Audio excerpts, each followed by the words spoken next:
All right, welcome back. We're in it to win it. I mentioned that already. Yeah. So as per last video, I just went over this major project. If you missed the last video, go back into weekly content. Please have a watch through that video. It will clarify everything you need to know for this major project. Okay. Be really handy and helpful. And if you have already submitted it and you haven't watched that video or you're really confused about it, please watch it. Yes, I would like you to resubmit it. I know I'm being that teacher, but it should just take us not too much time to the transfer stuff over. I'm hoping anyway. So let's get at it. Let's get to it. We've got this. It's been 2.5 hours. We got a blank page. Okay, let's work on, ready? Command D. I wanted to show this out. This is a great call out by Jeff. Jeff mentioned that this is how they bring in images in art and design last semester, which is awesome. And maybe if you were taught in design before, this is awesome. If you click on an image and you click and drag, notice it will take on the size of that image. See that? So do that with me because we're going to need this for a second. I'm wondering if we just move on and I'll do a separate video for Workspace. The Workspace is pretty simple. You'll notice there's really not a whole lot. You know what? Never mind. Let's just do it. Anyone who wants to hang in there can hang in there. This will be our Workspace video. So welcome all. We're going to do a Workspace now. We went through all of our tools. We worked on placing images, image frames. We're going to look at text frames in a second. Let's go up and create a workspace. Your workspaces are all right here. Okay. Now, what I'd like everyone to do is let's start with our essentials workspace. We're familiar with workspaces by now. You all know how to work with workspaces, yes? We have advanced ones. Check it out. We've got book ones. Check out your book workspace. Let's see what a book one looks like. Reset book. Holy heck. Look at what we got for our book. We've got index, conditional text, cross references, hyperlinks, bookmarks, layers, links, stroke swatches, CC libraries, text wraps, object styles. Oh my goodness, there's a lot going on here. Do we need to know all this? Holy heck no, we're making a postcard. Mitch, relax, take it down a notch. Okay, so let's do this. Let's go in and let's all start at essentials. And I'm going to start at the same place as you're at. I'm going to reset essentials. There we go. So reset essentials looks something like this, or essentials looks something like this. Beautiful. So we're all on the same page. CC libraries are amazing. I mentioned that last week. If you want to get in and mess around with your libraries, please do. They're so awesome. Check it out. I grabbed this Hot Wheels logo that I worked on in my packaging class. I brought it into my libraries, and now I can bring in Hot Wheels logos into my InDesign. Here you go. I've got Angry Birds that I was playing with.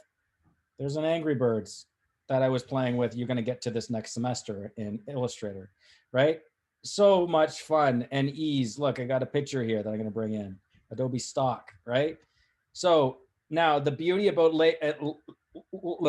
libraries all is this is in Photoshop, InDesign, Illustrator, Dimension, blah, blah, blah, blah, blah, blah.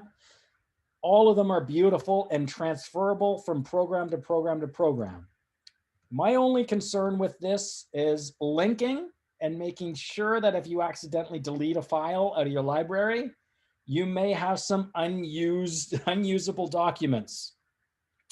So this is where I may just warn or caution people about utilizing libraries, because if you bring in an image like so, then you go into your libraries panel and you get rid of this image, you may find that there are documents that you had this linked in that are now unusable or missing.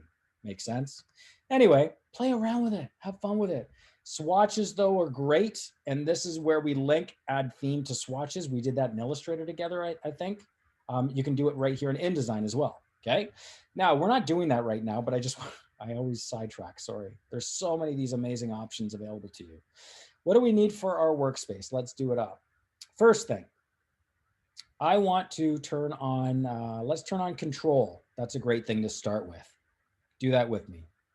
Have that turned on because that will be part of our workspace. Good. Control is always good. Properties, you'll notice, is extremely important. The greatest thing that Adobe has done in years. I think this is the greatest panel known ever. Honestly, the greatest. So good. Everything's at our fingertips now. Yeah. Where is control? Sorry, it's in your view window. Sorry.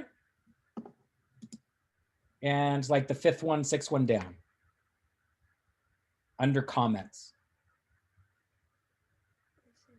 Okay. And that'll just open up the top bar for us. Good. I don't see control or comments. In window at the top? Oh, window, sorry. I thought you said view. Oh yeah, no, window, sorry. Okay. All right, cool. So let's have a look. Sorry, we're gonna zoom in. You ready? Command space or spacebar command. There we go. I'm just gonna zoom in here so we can see it. Don't get confused. This gets confusing because we're gonna have our workspace here and our workspace here. Pages, links, really important. So pages, what I'd like everyone to do is break your pages off. We know how to do this all because we've done this now twice for Illustrator and Photoshop. Links. Sorry. Yeah. Yep. Just for the A master, I have 2 pages and you have one page. Yes, because you have facing pages on maybe, or maybe you accidentally you created a document with 2 pages. Oh yeah, maybe. And that's okay. Yeah, don't worry about it for now, Sana. Okay. Okay. Okay. Yeah. You're good. As you'll have probably something, Sana. You'll have probably something that looks maybe. Well, if we do 2, do you have something like that?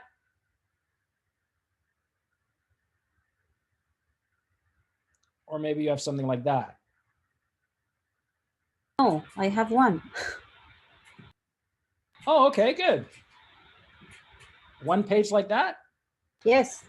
Okay, good. At the top here, you'll notice these are your master pages. We're going to look at that really quickly next week. I say quick. These are amazing. We're not going to get there yet. This is more an advanced thing. I know I kind of take you guys into the advanced areas, but that's okay. I want you to know how to work with this stuff. Okay. Pages. I have swatches. Sure, we'll keep swatches there. I don't have it built in here, but I think that's important. What I'd like everyone to do is in our pages, let's bring this up. Oh, look at that. I can move my transcript. Oh, cool. That's nice. We'll go there. Let's move our page document or page palette up. These are great. We're going to get into masters soon. Okay. You may have it hidden or showing, but we want to, yeah, we'll get there. 1 page. Good. We have links, really important. Window links. Links and layers are open together. What I'd like you to do, grab our links and let's just move our links over into our pages. Good. You'll notice I have 1 link right here and it's a PNG, and that is this one right here, the artboard function, right? It's telling me that it's a PNG file. Look at all the detail. And in Illustrator has this as well, right? With the more info, check it out. This is awesome. Check this out. Actual PPI is 144. So we know that this document is at 144 DPI, right? Check out the actual or effective PPI. Remember I mentioned in Illustrator how when we sized an image down, it didn't know to change the resolution to be the same size. InDesign actually tells you this right now, being at the size that it's at, it is effectively 436 DPI. Isn't that cool? So remember I talked about dimension and DPI and how when you size 1 down, 1 typically will increase if you don't have in Photoshop resample clicked on, right? Remember that? Anyway, so a lot of detail here. And it's telling me that it's an RGB, which actually is not cool because images need to be CMYK, but that would be a last step that we do before we submit to print, okay? And with images, our Illustrator files are always in CMYK. InDesign images, you're gonna work, as we know in Photoshop, in RGB, which this is great. Anyway, it's all good, it's all good. Now, that's your links. Lots going on there, okay? I say a lot. There's a whole bunch of things here to look at. Embed, relink, edit, okay? If you click on edit link, what it's going to do is open up in Previewer because PNG files will open up automatically in the default program. If I needed to make an adjustment to this file, I would go edit, right click on the link, right click, edit with, check that out. I now can open this up in Photoshop, even though it was a PNG file, which is great. This is amazing because now I can open that in Photoshop. It will launch Photoshop. Yeah, so clearly I did my update. Bear with me.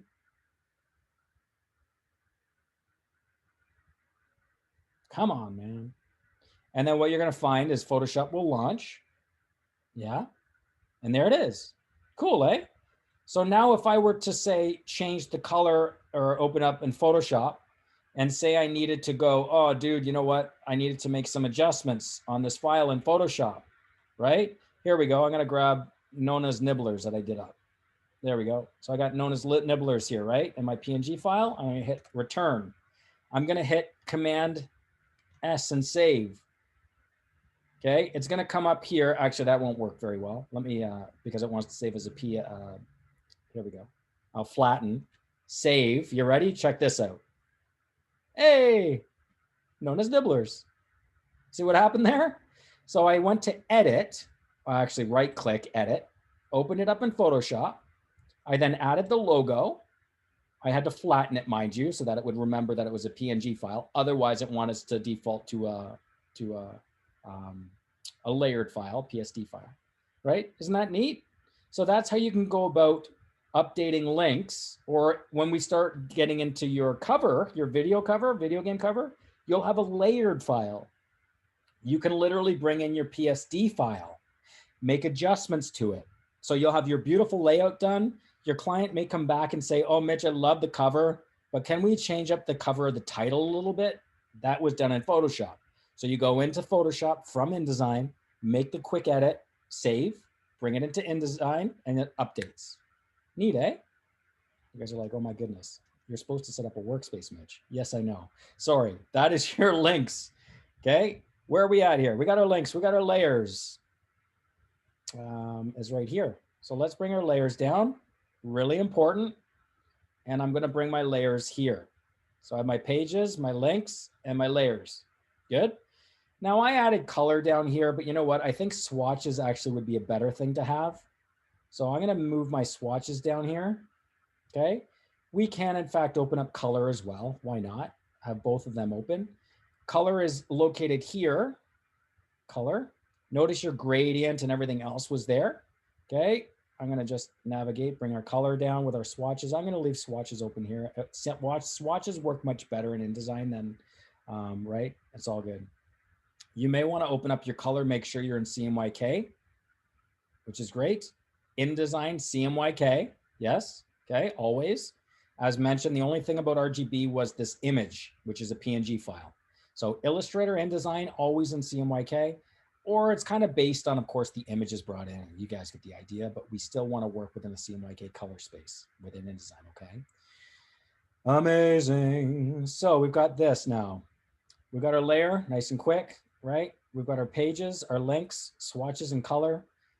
We don't need our stroke in this regard. I'm going to get rid of stroke. That's more of a not necessary, okay? Properties, CC libraries, you have effectively created a workspace that we can work with all. This is beauty, okay? I like it. I like it. Let's go here, drag that workspace, drag as we know, and lock down. And there you go. Yay, workspaces, woohoo! We've got a workspace. We're almost done. We're almost there. I'm gonna go here, workspace, new workspace. See that? We know that, right? We got this, we got this. So click on new workspace. And I'm gonna resave over my workspace because I like this one better. I like my swatches being down there. Cab class. And I have mine called Cab class 2020. Panel, yes, and menu, yes, awesome. That will ensure that control is set in there, and we didn't make any changes to our control palette, but that's good. I'm going to hit OK. Mine's going to say I have a new one. I'm going to say yes. We have effectively created a workspace, everyone. That's awesome. Good job. Now, I can stop video. Hey, there's 14 of us still. Whoop, whoop. All right, good job, y'all. I'm gonna stop